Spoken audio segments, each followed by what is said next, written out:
On today's episode, we have a 1990 Toyota Supra Mark III with a 3UZ swap. This is a V8 engine that came in several different Lexus models. So let me introduce you to the owner and find out more about it. What's up? My name is Brian. Today I'm here with my 1990 Toyota Supra with the 4.3 liter 3UZ V8 swap, and you're watching East Coast Garage. Oh, that sounds so good, dude. Yeah, that radio never gets turned on. I like to keep everything brand specific. I'm 100% Toyota guy, Toyota Lexus. So with the Supra, I'm gonna put a motor in it, replace the motor. It's gotta be with the Toyota motor. What better than a Toyota V8? It looks like it belongs in here, like it was made for this platform. And that's the crazy part, is it actually was. It fits in here because its chassis is identical to a SC400. So, oh, no kidding. Okay. The SC400 came with the 1UZ. The easiest swap to put a 1U in is the Supra, Mark III Supra. Okay. All you'll need, SC400 oil pan, SC400 exhaust manifold, SC400 radiator hoses, and SC400 heater hoses, and it will drop right in. After that, you have to do the wiring, Right. but there's no modifications to get the motor in here. Wow. If you use all SC400 parts. Even my strut bar from an SC400 bolts right on. It's one of the easiest swaps, and I learned that from helping a buddy that had an 87 Supra. We did his swap, and I realized how easy it was, and I said I want one to do the same thing, and I wound up doing it. I always appreciate a noise that a car is not supposed to make. You know, Right. My buddy's LS swapped S2000. When he starts that thing up, it's like your mind is playing tricks on you. Seeing a car like this start up and have a beautiful V8 sound to it is just cool. No matter what, I think that's awesome. Yeah, I and love it.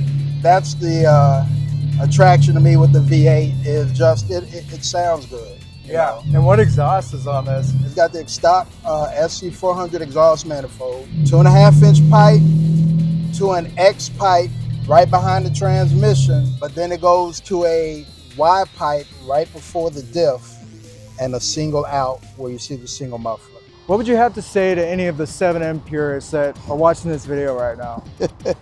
I mean, you know, to each his own. I understand how the 7M people feel, because there are people that pop the hood and are disappointed that there's not a J motor in here. Yeah. So either way, I mean, you know, build what you want to build.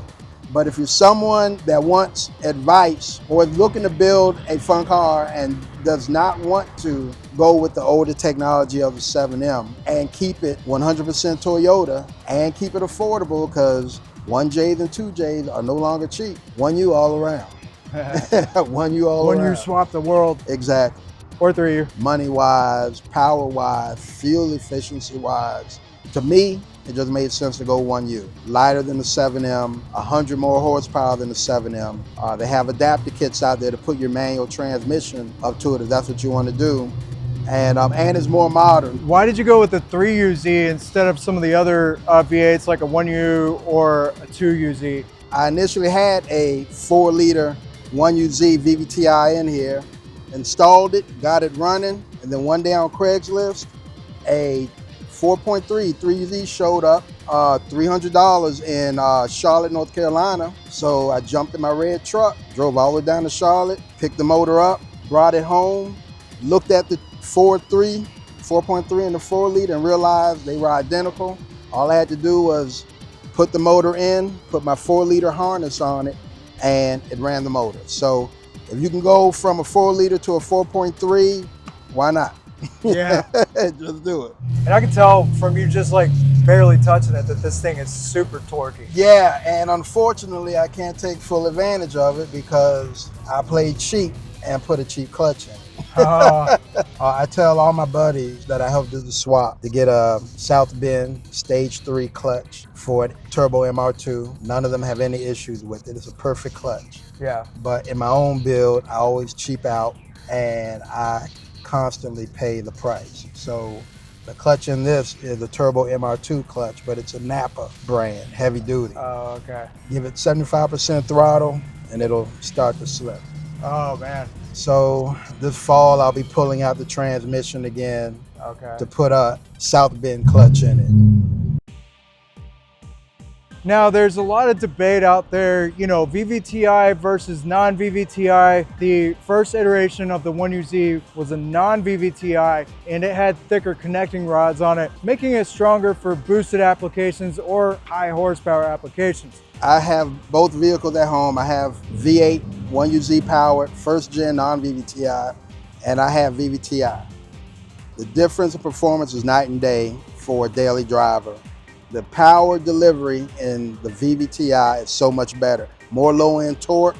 It's actually a little smoother. And if you're gonna keep it NA, like I said before, go with the VVTi. The power delivery is better, the torque is instant, and it will outperform NA versus NA, a non-VVTi V8.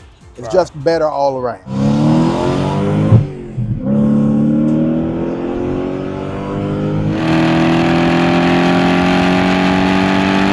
That feels good. So how much throttle was that, like half? That's about half. Wow. That's about half. It feels good, dude. It feels like a 300 horsepower car at throttle, yeah. which I'm sure the power to weight ratio is pretty fair for something like this.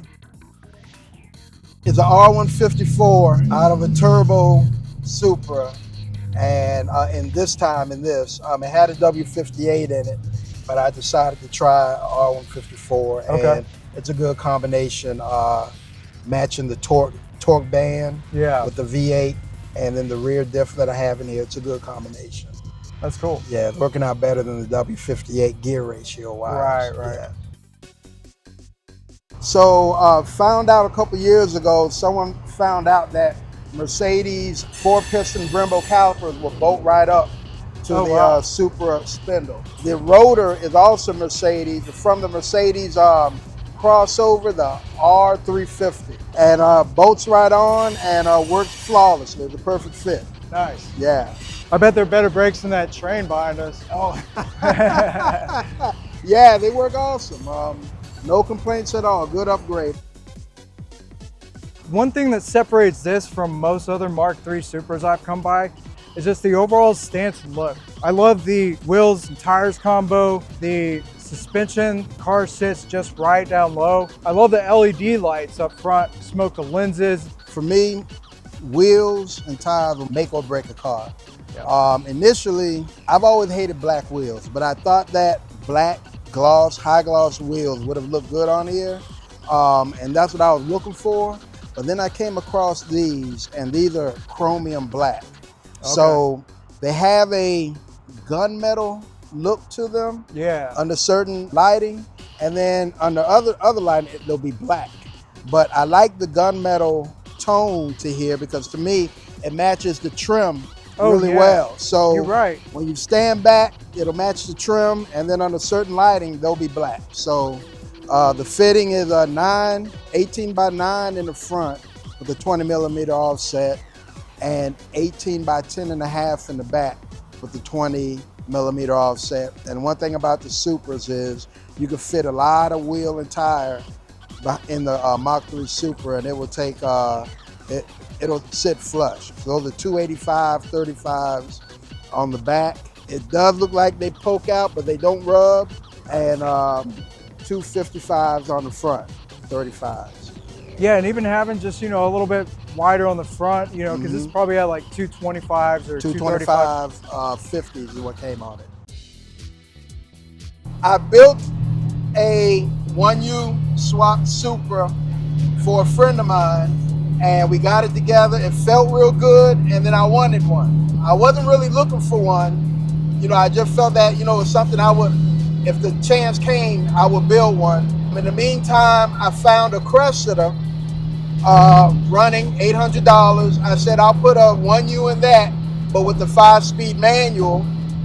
After I got it together, the buddy that I helped build the Supra was begging me to buy the Cressida off me.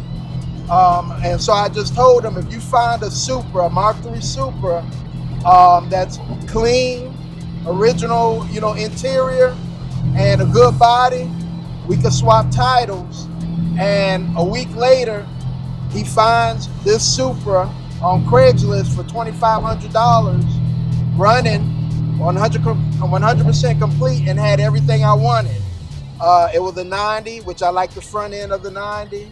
Target top, which is what I wanted, and it had the taillights I wanted, which is 90s up specific, and full interior. I didn't want anything where the interior had been removed or gutted, which a lot of people do. Right.